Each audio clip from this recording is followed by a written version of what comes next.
I know I'm late, but I finally got the shoes. Today we're gonna be taking a look at the Air Jordan 1 85 Bred that recently came out a few months ago. And I know a lot of people have been asking for my thoughts and opinions about this shoe and wanting to see the comparison against the 1985 original pair. And now that I have both of these in a size 13, you know I gotta make a video about that too. Oh yeah, and if you didn't know by now, my name is DJ and this is the DNA Show. Now before we get into breaking down all the styles, cuts, and materials of this shoe, you know we gotta go over the history first. Back in 1984, Michael Jordan made his way into the NBA. We saw him on the Olympic basketball team as well during this time, and before he had originally signed with Nike, he really wanted to be an Adidas signature athlete. And I'm sure most of you guys have seen the movie Air and how a lot of things went about on that process as well. At the end of the day, Nike ended up winning over Michael Jordan, and eventually in 1985, we saw the original Air Jordan 1 hit the streets. Before that, Michael Jordan was actually wearing the Nike Airship, and this pair in particular was the original sneaker that caused Michael Jordan to get his shoes banned from the NBA. And I'm sure a lot of you guys have seen the story about that as well. The letter from the NBA, the $5,000 fine, the inability of wearing black and red shoes. Some people called them demonic. Nike took advantage of that opportunity and created the banned Air Jordan 1 commercial, and I'm telling you right now, that changed the game. And from that point on, through the marketing strategy and campaign, the 1985 Bred Air Jordan 1, or black and red Air Jordan 1, wasn't called the Breds back then.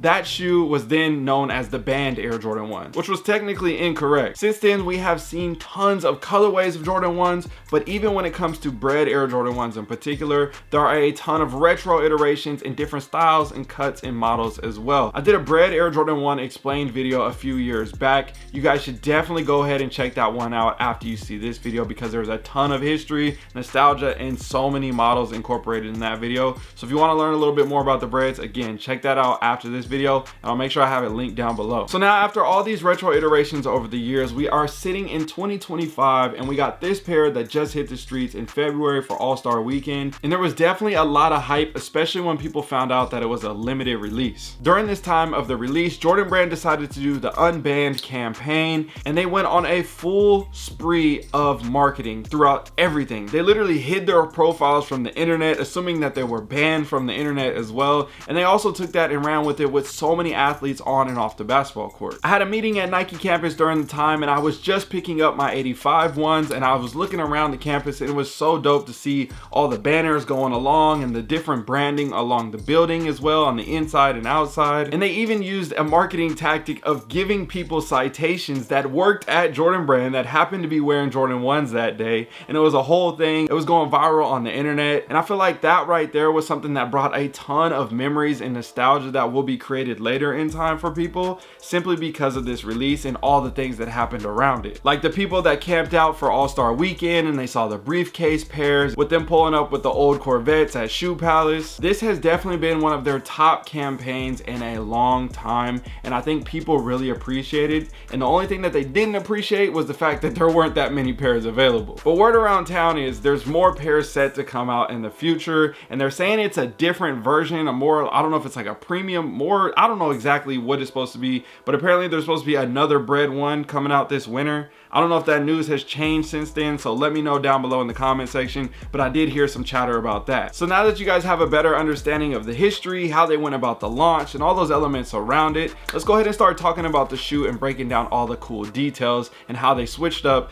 not only this from other retros, but this from other 85 retros as well. Starting with the outsole right here, you can see you have your classic Air Jordan 1 85 outsole, not the same as your OG, call it OG. I always call it the modern day retro 1 outsole, but either way, this is similar to your 85 outsole. And going up to the side of it right here, you're gonna see that all white with the white stitch, and they changed the actual tooling on this shoe, so it's different than the previous 85 ones when it comes to the shape and all those elements. And they have been just slowly refining every pair of 85 ones until they had got to these. So now my question is every pair of 85 ones gonna be like these? Because they say these are the best version out of all of them, and they had a higher retail price point, which also makes me wonder, are they going to retail the other pairs at that same price, or is this one more of an exclusive, like separate, you know, outlier, and then the other pairs will be similar to something like the black and white ones or whatever it may be from the 85 set. You can see so many differences on the toe shape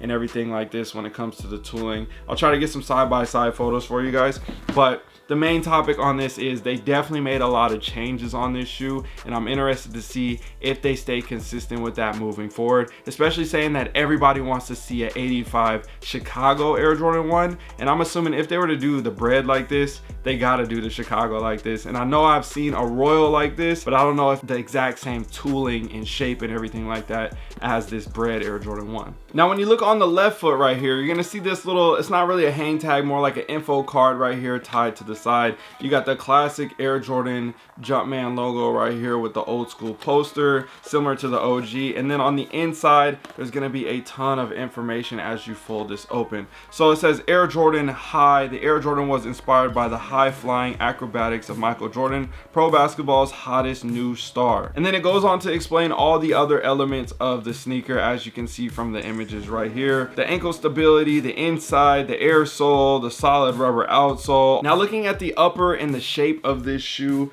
obviously my pair is worn, but overall these do look really good side by side. And again, I will be making a full in-depth comparison in the studio, because we got to go through every detail of these two sneakers. There's definitely some differences from the two pairs, but that also is because there's different manufacturing factories. There was like 5 different manufacturing factories that made the original Air Jordan 1s back in the day. Because there were so many different options, they eventually had to just pick one and go with it, right? So every pair was slightly different even from back then, which is something that you see on the inside right here. The XC represents the manufacturing warehouse that they came out of. You'll notice that some of them have different text on the collars. For example, if you're looking at this pair right here, it says TY1, and then it has the numbers with the size 13 on it. Now when it comes to the upper and the materials, this is going to be a nice thick cut genuine leather. People are complaining about the shoe being stiff, but I truly believe that this is one of the best models that they could create.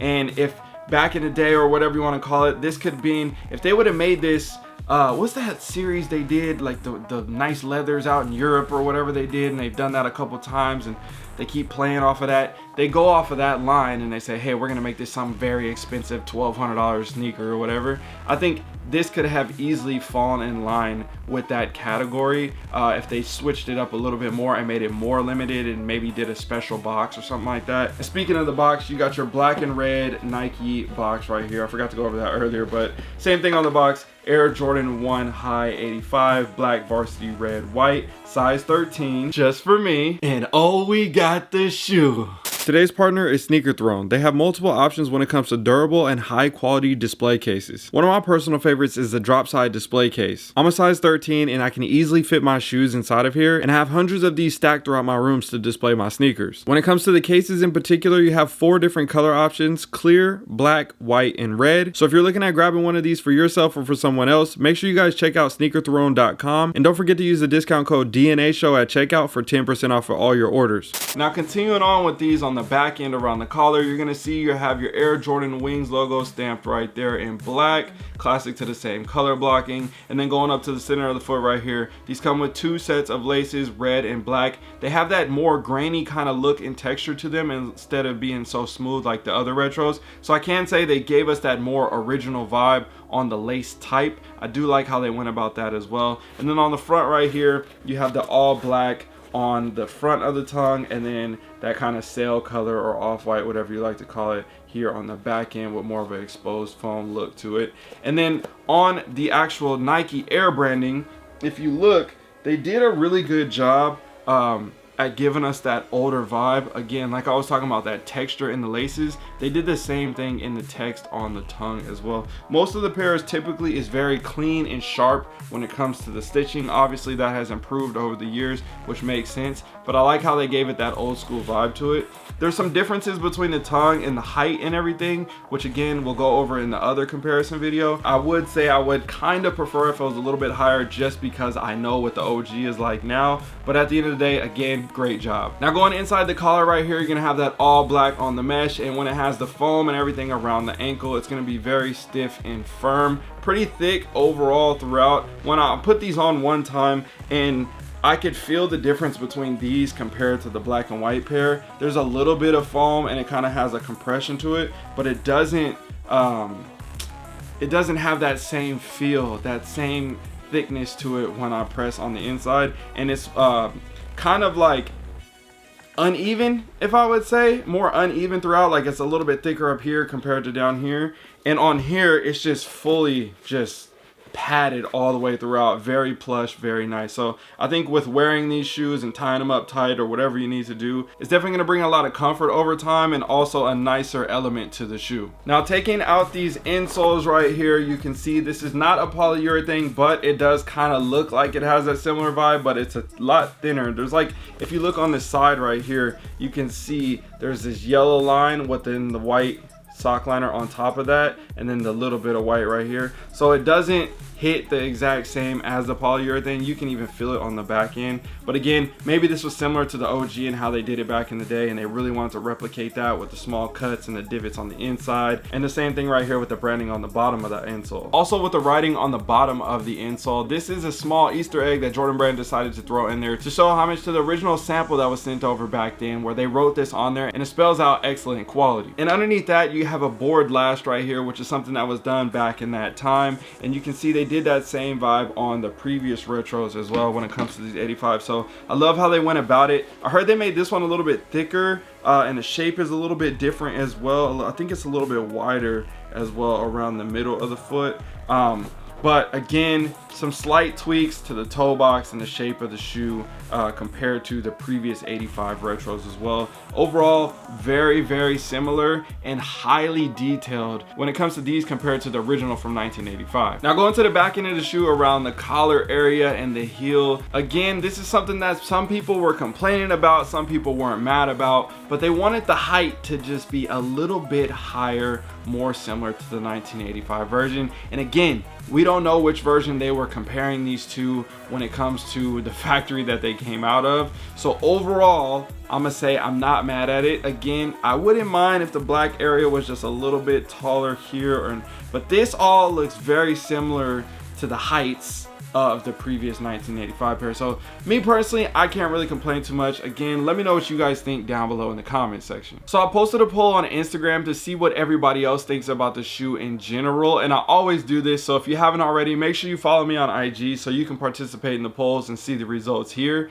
90% of the people chose fire and 10% of the people chose trash. Typically when I see something in the 90 percentile, that's an indicator that the shoe is a top 5 or at least a top 10 sneaker of the year. Do you think that these are going to qualify in that bunch later in the year? We got a ton of great releases, but at the same time, we always have those OGs that sneak into the conversation, and this could easily be one of those. Sometimes there's 2 or 3 each year, but I think this could still potentially slide its way in to a lot of people top 5, and maybe or maybe not, just because of the resale prices and not having the ability to purchase a shoe. And speaking of that, let's talk about the prices real quick. These are currently going for around $500 to $600 depending on where you get them from. Do you got to pay fees? Do you have taxes? A lot of different elements on that. And then obviously the shoe size as well. I'm basing this off of my size because I'm a 13. You guys know the struggle. My size 14 and 15 gang, I already know you guys are struggle as well. So everybody who's size 13 and up, please sound off in the comment section, because boy, we be going through it. Now when these originally were hitting the streets, they were going for around $1,000, and there were a ton of people hyping them up, and we thought that they were going to stay around that. But the market in the current time and state that we're in right now, I can understand why they went down in value. Completely understand that. Now they're about double the retail price as they were, because they were like $250 when they came out. They've been holding around this price for a while. Now I wasn't able to get these because I missed out. I had some stuff going on and I couldn't go to All-Star Weekend, and then my plug didn't come through on the other plug, and then this, that, the other. At the end of the day, I didn't get the shoe, but luckily I actually made a TikTok the other day talking about it. I went to my local sneaker shop, Index, and they happened to have a pair. They had always had a 12.5, but I really wanted a 13 because I wanted to do this comparison video the right way with 2 13s, OG 85 and new retro 85, and do you guys justice, and obviously something that I can fit better. So again, shout out to Index as well. If you guys are in the Portland area, make sure you guys stop by their store and check them out. And besides all that, I feel like we covered most of the stuff. Now I need to get in the studio and give you guys a full in-depth, detailed comparison review between these two, because you know I love breaking down every element of the shoe, and especially when it's something so historic and nostalgic like this. So stay tuned for this video. I don't know when it's coming, but I just know it's coming very soon. I would never let you down, it's in my DNA. The only choice I like to make, what I'ma wear today. I would never let you down, it's in my DNA. The only choice I like